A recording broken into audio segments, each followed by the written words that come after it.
Бүгүн 29-ноябрда Жогорку Кеңештин жыйынында Кыргыз Республикасынын 2018 жылга республикалык бюджети жана 2019-2020 жылдарга болжолу жөнүндө мыйзам долбоору экинчи окууда каралды. Ошону менен катар Кыргыз Республикасынын 2017 жылга республикалык бюджети жана 2018-2019 жылдарга болжолу жөнүндө мыйзамга өзгөртүүлөрдү киргизүү тууралуу мыйзам долбоору премьер-министр Сапар Исаков жана өкмөт мүчөлөрүнүн катышуусу менен каралды. Экинчи окуудагы өлкө бюджети мыйзам долбоору боюнча бюджет жана каржы комитетинин төрагасы Табалды Тилаев баяндама жасады. Жыйын депутаттардын суроолору менен уланды. Премьер-министр Сапар Исаков мамлекеттик бюджетти кабыл алуудагы суроолорго жооп берип жатып, 2017 жылдагы бюджеттин тартыштыгына байланыштуу балыкчы корумдуу жолундагы оңдоо иштери токтотулгандыгын айтты. Жумуш токтоду, бирок биз азыр баягы мындан ары кайсы жумуштар аткарылыш керек?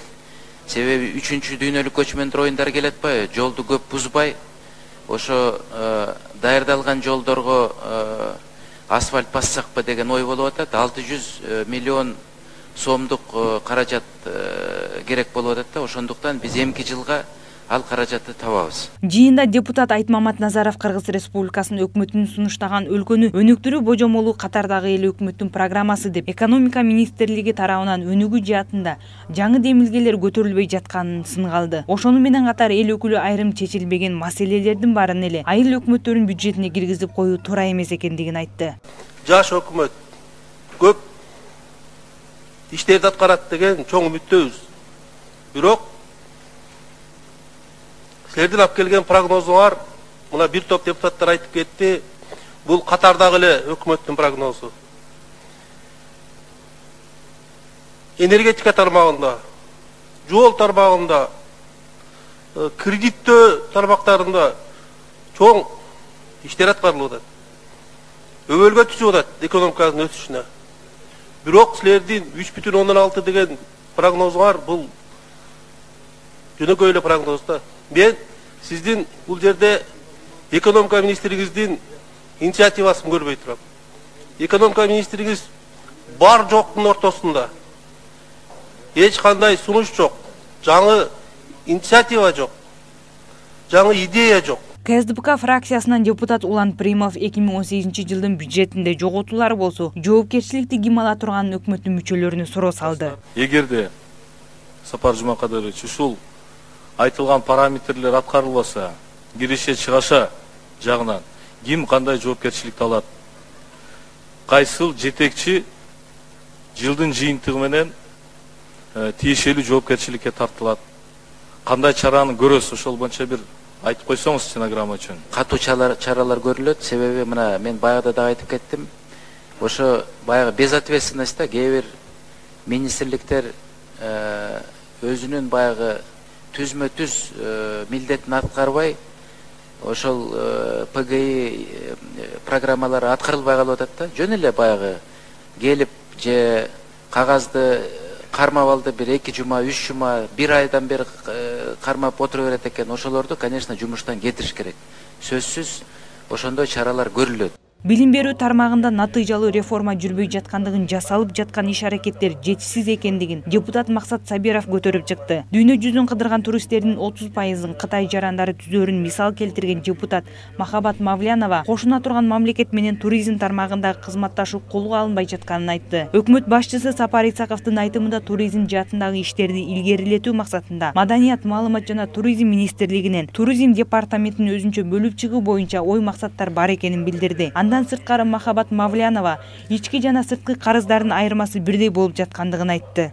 Ички карыздын процентин, пайызын төлөө үчүн эле 2 миллиард сомдун тегереги төлөнүп жатат. Ал эми сырткы карыздын 85% түскөн сырткы карыздын жанагы пайызы болсо бир 3,5 миллиард болуп атат. Айырмасын карасаңыздар 1,5 миллиард айырмасы бар. Мына ошондо биз аябай сарамжалсыз акчаны колдонуп атабыз. Бул баалуу кагаздар. 2017 жылдын бюджетинен кыргыз тилин өнүктүрүүгө кеткен чыгымдары жана канча каражат сарпталганын депутат Рыскелди Момбеков өкмөт мүчөлөрүнө кайрылуу жасады. Молдо дин бузат, чала кыргыз тил бузат дегенде тил бузган баардыгы өзүңүздүн өкмөтүндө. Президентибиз Алмазбек Шаршеновдун 2014 жылы мамлекеттик тилди өнүктүрүү боюнча чоң жарлык чыккан, аткаруу бийлиги аны аткарууга программа кабыл алган. Ага 500 493 миллион сом қаралған. 2015 жылы 243 миллион қаралса 67 миллион өздөштірілген. 2016 жылы 174 миллиондың 23 миллионы, 2017 жылы 210 миллион 42 миллион өздөштірілгенде. Қалғандары емнеге өздөштірілбей жатады? Адылбек Алашевич, емне үшін өздөштірілбей қалды?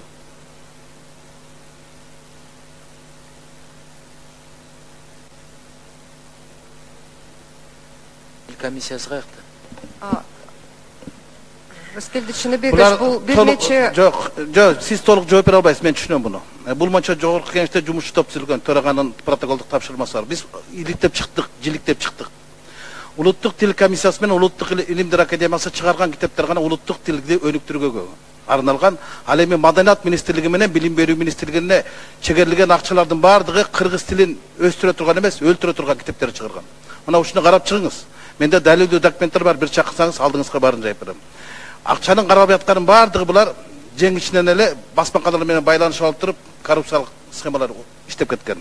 Жыйынтыгында бюджет жана каржы боюнча комитеттин төрагасы Табалды Тилаев комитеттин кортундусу менен тааныштырып, Кыргыз Республикасынын 2017 жылга республикалык бюджети жана 2018-2019 жылдарга болжолу жөнүндө мыйзамга өзгөртүүлөрдү киргизүү тууралуу мыйзам долбоору менен Кыргыз Республикасынын 2018 жылга республикалык бюджети жана 2019-2020 жылдарга болжолу жөнүндө мыйзам долбоорун 2 жана 3 окуудагы жактыруу сунуш кылып, добуш берүүлөрдө бул мыйзам долбоорлору 2-3 окууда кабыл алынды.